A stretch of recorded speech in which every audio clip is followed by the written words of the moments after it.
इस कथा में एक बार माता पार्वती और महादेव दोनों एक नदी में स्नान कर रहे थे। स्नान करके वे दोनों बाहर आए, तभी माता पार्वती के कानों में शंखनाद की आवाज सुनाई दी। माता पार्वती का ध्यान भक्तों की ओर भटक गया। तब महादेव ने माता पार्वती से कहा, हे देवी, तुम्हारा ध्यान कहाँ भटक गया है? माता पार्वती ने कहा, स्वामी, लगता है मेरी भक्त मुझे बहुत प्यार से बुला रहे हैं। आज कलश स्थापना का दिन है, मुझे धरती पर जाना ही होगा। फिर माता पार्वती अपने कदम धरती की ओर बढ़ाने लगी। महादेव ने कहा, हे देवी, संभाल कर जाना। माता पार्वती अपने भक्तों की पुकार सुनते हुए तेजी से जाने लगी। महादेव उदास होकर कैलाश पर्वत पर लौट गए। माता पार्वती तेजी से अपने कदम बढ़ाती रही, तभी तेज बारिश शुरू हो गई। बारिश में चलते हुए माता पार्वती थक गईं। तब उन्हें एक नाव दिखाई दी, जिसे दौड़कर वह उस पर चढ़ गईं। नाव तेजी से चलने लगी और माता पार्वती नाव से उतरकर धरती की ओर बढ़ने लगी। फिर बारिश और तेज होने लगी। माता पार्वती मंदिर में जाकर स्थापित हो गईं, लेकिन वहां के भक्त बारिश के कारण डरने लगे और वे उनके पास आने से कतराने लगे। यह सब देखकर माता पार्वती बहुत दुखी हो गईं और रोने लगी। फिर उनका कैलाश पर्वत लौटने का समय आ गया। माता पार्वती कैलाश पर्वत की ओर लौटने लगी। वह रास्ते में सोचने लगी और बोली, मुझे क्या ऐसी गलती हो गई जिससे मेरे भक्त मुझे भला बुरा बोलने लगे और बारिश के कारण मेरे पास आने से घबराने लगे? तभी गंगा माँ प्रकट हुई और बोली, हे देवी, जब आप अपने भक्तों के पीछे जा रही थीं, इस समय भगवान महादेव को पांव छूना भूल गईं। इसी कारण तीनों लोकों में आंसुओं की वर्षा हो गई। माता पार्वती रोते हुए एक फूल के पेड़ में छिपकर बैठ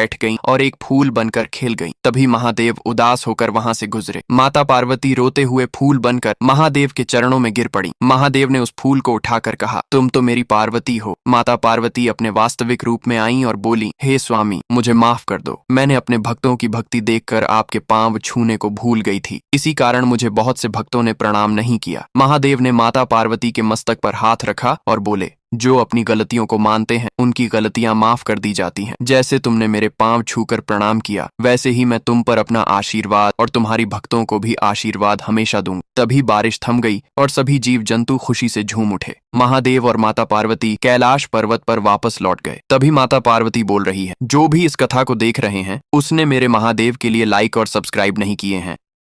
माता पार्वती